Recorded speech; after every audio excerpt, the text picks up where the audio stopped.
కార్యకర్తలు అయితే బాగుపడ్డారు తెలంగాణ రాష్ట్రంలో, ప్రజలు బాగుపడ్డారు. ప్రజలు కూడా బాగుపడలేదు. నీళ్ళు వచ్చిన తర్వాత 2 పంటలు ఉన్నాయి. రైతు బంధు చేసిండు సార్ కేసీఆర్ సార్. కాంగ్రెస్ వాళ్ళు గవర్నమెంట్ ఉండదు. అలా ఇక్కడ చిన్న ఉన్నాడు, అక్కడ పెద్ద ఉన్నాడు, ఇద్దరు కలిసి మళ్ళీ కేసీఆర్ ఎంత పక్కపడితే శరీరం అనేది తీసుకుపోయి పడుతుంది. అంటే జనాలు ఏంటంటే ఈ ఎమ్మెల్యే ఓడిపోతే కేసీఆర్ గెలవడా, కేసీఆర్ అయితే వస్తాడు కదా, ఈ ఎమ్మెల్యే పోతే మనకేమవుతుందిలే అనే ఆలోచనతో కూడా జనాలు కొంచెం ఆలోచన చేసి మాకు టీఆర్ఎస్ పార్టీ ముఖ్యం అనిపిస్తుంది. కేసీఆర్ గారు తెలంగాణ రాష్ట్రం వచ్చిన తర్వాత ఆయన ఒకటి కోరుకున్నాడు, రైతుల పక్షాన నిలబడి రైతులను ధనికులం చేయాలనే ఒక ప్రాసెస్ తోటి ముందరికి పోవడం జరిగింది. దానిలో భాగంగా ఆయన రైతు బంధు అనే పథకం తెచ్చిండు. దాన్ని ఎవరు అడగలేదు, రైతులు మాకు ఇది కావాలి పెట్టుబడి కోసం అని చెప్పి. ఆయన ఎట్లా అయితే ఒక 5,000 రూపాయలు రైతుకు పెట్టుబడి ఇస్తే మన రైతు బాగుపడ ఆయన ముందరికి పోతే 5,000 రూపాయలతో రైతు బాగుపడతాడేమో అనే ఉద్దేశంతో ఆయన ఇవ్వడం జరిగింది. ఆ తర్వాత మాకు 2018లోనే కేఎల్ఐ నీళ్ళు రావడం జరిగింది. అంతకుముందు నీళ్ళు లేకుంటుండే. తర్వాత నేను మర్రి సార్ గారు కూడా మంచి కార్యక్రమాలు చేస్తుండే, పెళ్ళిళ్ళు కానీ సేవా కార్యక్రమాలు, తర్వాత హాస్పిటల్స్ కానీ ఏవైనా చేస్తుండే. ఆయన చిన్న విషయం ఇదంతా కొద్దిసేపు పక్కన పెడితే నేను అంటాను, నిజంగానే సరే కొద్దిసేపు రాష్ట్రం గురించి పక్కన పెడితే ఫస్ట్ మీ దగ్గర నుంచి చూద్దాం, నాగరికల నుంచి. అంటే మరి జనార్దన్ రెడ్డి గారు అంటే సో రాష్ట్రంలో ప్రజలందరికీ తెలిసింది ఒక పెద్ద బిజినెస్ మ్యాన్ అండ్ ఆల్సో ఒక ఎమ్మెల్యేగా కూడా కొనసాగుతున్నారు. సో ఈ నియోజకవర్గ ప్రజలు అయితే చాలామంది పేద ప్రజలకి, చాలామంది పిల్లలకి చాలా పెళ్ళిళ్ళు చేశారు. దాదాపు కొన్ని 100,000 పెళ్ళిళ్ళ వరకు చేశాడు. సో తానే సొంత డబ్బుతోని అందరికి ఏమేమి కావాలో బట్టలైనా సరే ఏమైనా సరే ఇంటికి సంబంధించిన సామాన్లు అన్నీ ఇస్తూ కొన్ని వందల జంటలకు పెళ్లి చేసిండు కదా. ఇలాంటి నాయకుడు మరి ఊడిపడం ఏంటన్నా? ఆయన మీద వ్యతిరేకత లేదు. మర్రి సార్ గారు చేసిన మంచి పని అయినా ప్రజల్లో ఉంది, వ్యతిరేకత లేదు. అంటే పార్టీ వ్యతిరేకతతో ఓడిపోయారా? పార్టీ మీద వ్యతిరేకత లేదు, మర్రి సార్ మీద వ్యతిరేకత లేదు. నా వంటి కింది స్థాయి లీడర్ల మీద వ్యతిరేకతతోటి మా మర్రి జనార్దన్ రెడ్డి సార్ గారు ఓడిపోవడం జరిగింది. ఆయన చేసిన పనులకు అసలు ఎవరు చేయలేదు ఇక్కడ పనులు. ఈ నగరకల్ నియోజకవర్గంలో ప్రతి మండల హెడ్ క్వార్టర్లో కూడా ఆయన చేసిన పనులు చాలా పనులు చేసినాడు. తర్వాత డెవలప్మెంట్ అంటే ఇక మీరు తెలుసు, నాకు జిల్లాలో ఏం డెవలప్మెంట్ అంటే నాగరికల్లో మీరు చూసారు. అటువంటి డెవలప్మెంట్ చేసిన వ్యక్తిని ఓడిపోవడం మా యొక్క దురదృష్టం. అది మా కార్యకర్తలు చేసుకున్న తప్పిదం. తర్వాత కూడా ఈ చుట్టుముట్టు ఏమైందంటే చిన్న విషయం 2014 మంది బీఆర్ఎస్ పార్టీ కార్యకర్తలు సరే ఎవరైతే ఉన్నారో లేదు మనకి అది తెలియని విషయం. కానీ 2018 వరకు వచ్చేసరికి కార్యకర్తలు 2018 నుంచి మెయిన్గా 18 వరకు ఉన్న కార్యకర్తలు వేరు, 18 నుంచి 2023 వరకు ఉన్న కార్యకర్తలు వేరు, చాలా వేరు, డిఫరెన్స్ వచ్చేసింది ఇక్కడ. అంటే ఇక్కడ కేసీఆర్ గారు అవినీతి చేశారా లేదనేది పక్కన పెడితే ప్రతి ఒక్క గ్రామ పంచాయతీలో 2018 నుంచి 2023 వరకు ఉన్న కార్యకర్తల్లో చాలా మార్పు వచ్చేసింది. కార్లు కానీ, వాళ్ళ ఫ్లాట్స్ కానీ, వాళ్ళ ఒడ్డు మీద ఉన్న బంగారం కానీ. సో ఇవన్నీ చూసేసి ప్రజల్లో ఏంటి ఇంతలా, ఈ గ్యాప్లో ఏంటి ఇంతలా అనేది ఒకటి బాగా ఎదిరింది. నిజమా కదా అన్నది? అది నిజమైంది. కానీ ఆ ఆస్తులు సంపాదించుకున్నానంటే మన కేసీఆర్ డెవలప్మెంట్ అయింది కాబట్టి కాన్స్టిట్యున్సీ డెవలప్ అయింది, కాన్స్టిట్యున్సీ మీద జిల్లా అయింది, దాని మీద రియల్ ఎస్టేట్ వ్యాపారం పెరిగి కొంతమంది లీడర్లు అట్లా బాగుపడ్డారు. అవినీతి అయితే మాతోనే ఎక్కడ లేదు. కార్యకర్తలు అయితే బాగుపడ్డారు తెలంగాణ రాష్ట్రంలో, ప్రజలు బాగుపడ్డారు. ప్రజలు కూడా బాగుపడ్డారు కదా. మరి నీళ్ళు వచ్చిన తర్వాత 2 పంటలు ఉన్నాయి, రైతు బంధు చేసిండు సార్ కేసీఆర్ సార్. ప్రజలు కూడా డెవలప్మెంట్ అయిన. అంతకుముందు ఉన్న డెవలప్మెంట్ మా బిజినెస్ ఒకసారి తీసుకో, 2014 కంటే ముందు బిజినెస్ వెళ్ళింది, 2023 వరకు బిజినెస్ వెళ్ళింది ఒకసారి చూడండి మీరు చరిత్ర. ఈ ఇల్లు లేవు, ఇవి లేవు, ఇవన్నీ లేనే లేవు. దాదాపు 1 కిలోమీటర్ ఇటు పెరిగింది, 1 కిలోమీటర్ అటు, 1 కిలోమీటర్ ఇటు, 4 కిలోమీటర్ పెరిగింది. అంటే కేసీఆర్ చేసిన వ్యవసాయ రంగం అభివృద్ధి విననే మన తెలంగాణ డెవలప్ అయింది. ఇది పల్లెటూరు కాబట్టి కేవలం వ్యవసాయం మీద ఆధారపడి ఉంటుంది పల్లెటూరు వాతావరణం. వ్యవసాయం మీద వచ్చిన ఆదాయంతో ప్రజల ఆదాయం కూడా రెట్టింపు అయింది. కాంగ్రెస్ పార్టీ చెప్పినట్టు అవినీతి అలాంటిది ఏం లేదంటారు బీఆర్ఎస్ పార్టీలో. బీఆర్ఎస్ పార్టీలో అవినీతి ఉంటే మళ్ళీ ఇప్పుడు కాంగ్రెస్ వాళ్ళు గవర్నమెంట్లో ఉండరు, బయటికి తీసుకొచ్చి మరి ఏమైనా చేయొచ్చు, అరెస్ట్ చేయొచ్చు కదా. పైన అన్న పెద్దన్న అంటాడు కదా, ఎవరు మన రేవంత్ రెడ్డి గారు, మోదీ సార్ పెద్దన్న అంటాడు, మరి బడే బాయ్ అంటాడు. మళ్ళీ ఇక్కడ చిన్న ఉన్నాడు, అక్కడ పెద్ద ఉన్నాడు, ఇద్దరు కలిసి మళ్ళీ కేసీఆర్ ఎంత బక్కపలితే శరీరం అయినది తీసుకుపోయి పడుతుంది. ఈరోజు కాంగ్రెస్ పార్టీ మీద భారం మోపిర్రు బీఆర్ఎస్ పార్టీ వాళ్ళు. అంటే దాదాపు 7 లక్షల కోట్ల వరకు అప్పు చేసి తెలంగాణ రాష్ట్రాన్ని ధనిక రాష్ట్రంగా మీ చేతులు పెడితే తెలంగాణని మీరు అప్రపాలు చేసి రాష్ట్రాన్ని ఆగమగం చేసిర్రు. బీఆర్ఎస్ వాళ్ళు ఆగమగం చేసినారు. 2014 కంటే ముందు తెలంగాణ పరిస్థితి ఏందో తెలుసు, 2014 తర్వాత తెలంగాణ ఎంత అభివృద్ధి అయిందో తెలుసు. దాన్ని ఆదాయం కూడా రెట్టింపు చేసిండు. తర్వాత అప్పులు ఎంత చేసిండు ఆయన, కాగు నివేదిక ప్రకారము 3,80,000 కోట్లు ఎంతనో అప్పు చేసినాడని చెప్పినారు. 7 లక్షల కోట్లు అనేది వీళ్ళు పుట్టించుకున్నది దెబ్బని. మరి ఇప్పుడు వీళ్ళు వచ్చినాక దాదాపు 3 లక్షల కోట్లు అప్పు చేసినారు. ఇప్పుడు ఎవరిని కట్టినారు, మరి ఏం చేసినారు, ఏం డెవలప్ చేశారు? ఒక పెన్షన్ పెంచలేదు, ఒక సీఎంఆర్ఎఫ్ పోతే 18,000కి మించి వస్తలేదు. ఇక్కడ ఉన్న ఎమ్మెల్యే గారు తెస్తే 18,000, 20,000, 30,000. మరి నువ్వు పెన్షన్ డబల్ చేస్తున్నావు, రైతు భరోసా 6,000 ఇస్తున్నావు. రైతు భరోసా అనేది గతే లేదు. ఓ పంటకి వేస్తావా, ఓ పంటకి వేయవా నీకు తెలియదు. 10 ఎకరాలు ఒక ఎకరా వేసినావు. అది కూడా ఎండాకాలం ఎందుకు వేసినావు అంటే మంది బిల్లు తగాలని వేసినావు. ఆ వైన్ షాప్లో గిరాకీ పెరిగితే మళ్ళీ నాకు ఆదాయం వస్తున్న లెక్కన 10 ఎకరాలను కూడా ఎకరకే ఇష్టం. ఇప్పుడు ఎకరకు 2 ఎకరాలకు 3 ఎకరాలకు వేసుకుంటూ పోతే అందరికీ అంతది. కానీ 20 ఎకరాలను ఎకరకే ఇష్టం, 100 ఎకరాలను ఎకరకే ఇష్టం, ఒక ఎకరానికి ఎకరకే ఇష్టం. నీ రైతు బంధు ఏం వేసినావు నీకే తెలియాలి. మరి నువ్వేం చేసినావు డబ్బులు తెచ్చి? మరి ఇవాళ ఉన్న ప్రభుత్వం డబ్బులు తెచ్చి ఏం చేసింది? కేసీఆర్ ఎన్ని ప్రాజెక్టులు కట్టిండో, ఎన్ని కలెక్టర్ ఆఫీసులు తెచ్చిండో, ఎన్ని జిల్లాలు చేసిండో ఆయనకు తెలుసు, మనకు తెలుసు, ప్రజలందరికీ తెలుసు.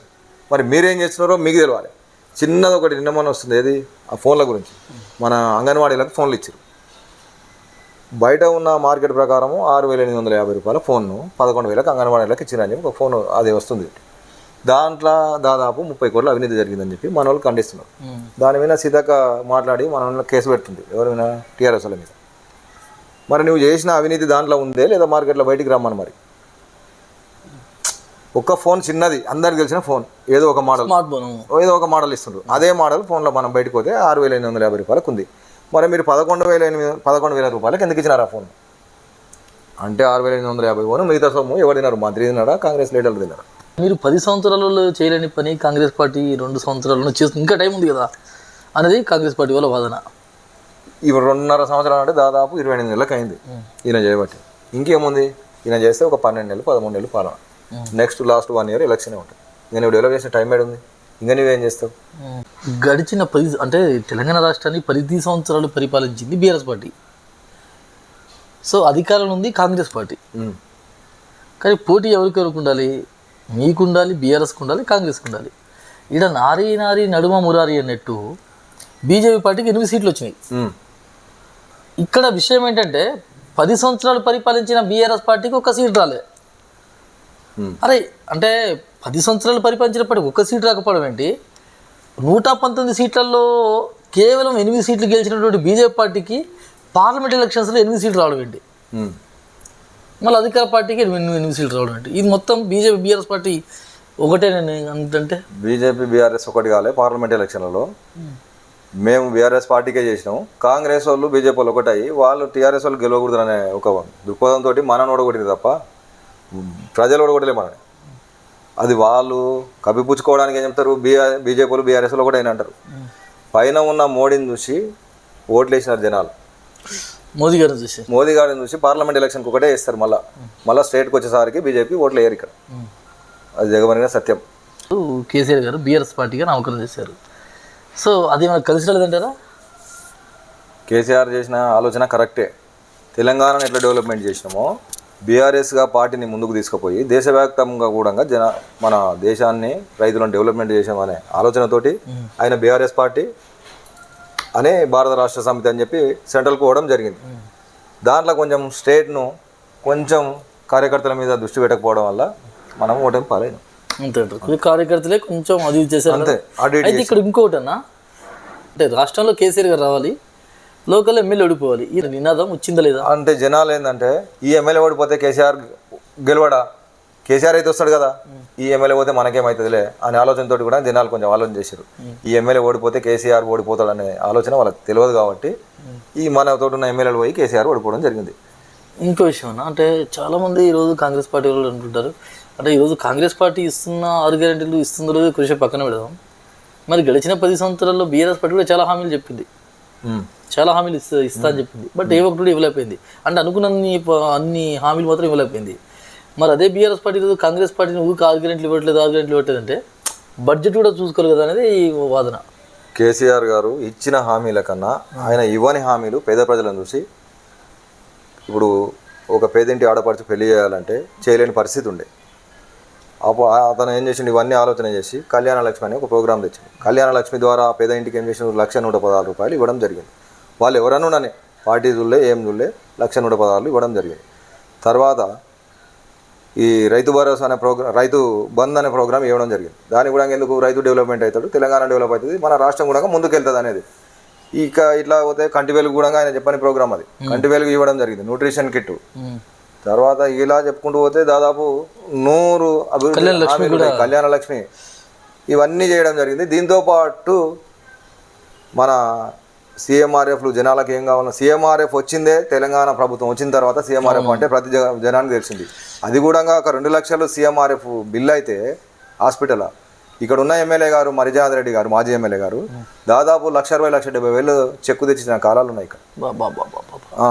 అంత మంచిగా మన తెలంగాణ రాష్ట్రాన్ని అభివృద్ధి చేస్తే ఇప్పుడున్న ఎక్కువ హామీలు ఇచ్చి ప్రజలను మోసపూరితంగా ఉరుకుండ్రి లోన్లు తెచ్చుకొని మేము మాఫీ చేస్తాం, ఎల్లుండి ఇవాళ తీసుకుంటే 10,000 వస్తాయి, ఎల్లుండి తీసుకుంటే 15,000 వస్తాయి, మీరు ఇవాళ లోన్ తెచ్చుకొని నేను ఎల్లుండే వస్తా మాఫీ చేస్తా, గ్యారంటీ కార్డు అనేది ఒకటి వంచిరు, ఇవాళ ఓటేరి రేపు బస్సు ఎక్కుర్రి, ఇట్లాంటివన్నీ చెప్పి జనాలను ఏం చేసిరంటే కేసీఆర్ ఒకవేళ రేవంత్ రెడ్డి గెలవలేదనుకో కేసీఆర్ గెలిస్తే 2,000 రూపాయల పెన్షన్ ఎటు పోదు. ఒకవేళ జనాల ఆలోచన ఏంటంటే రేవంత్ రెడ్డి గెలిచిన అనుకో 4,000 వస్తాయి. ఈ ఆశతో వేసిర్రు. ఇవాళటి కూడా ఆమె నెరవేరలేదు. జనాలు ఒకటే తిట్టుకోం కాదు, ఆ తిట్లు మనం చెప్పాం తెలంగాణ లేనుడో అని తిట్లు తిడుతున్నారు. ఎలక్షన్ వస్తే ఆ తిట్లను ఓట్ల రూపంలో జనాలు చూపిస్తారు. తర్వాత వీళ్ళు హామీలు ఇవ్వడం జరిగింది 6 గ్యారంటీలు 6 గ్యారంటీస్ అని. ఆ గ్యారంటీను ఒక్కటి కూడా మళ్ళీ ఒకటి ఆడోళ్ళు కొట్టుకోనికి హామీ ఇచ్చిండు, అది కూడా బస్ ఎక్కి తిరగనికే.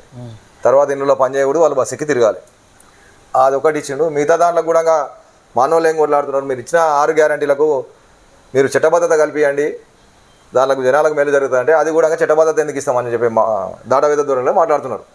కవిత పెట్టుకొచ్చి కొన్ని అనుచిత వ్యాఖ్యలు అసలే కొన్ని వ్యాఖ్యలు చేస్తుంది బీఆర్ఎస్ పార్టీ నాయకుల మీద. సో ఇలాంటి వ్యాఖ్యల వల్ల ఏమైనా బీఆర్ఎస్ పార్టీ ఎఫెక్ట్ అయ్యే అవకాశం ఉందంటారా? బీఆర్ఎస్ పార్టీకి ఎటువంటి ఎఫెక్ట్ కవితమ్మ గారి ద్వారా ఉండదు. ఎక్కడ కూడా ఆమె నుండి డ్యామేజ్ జరగదు.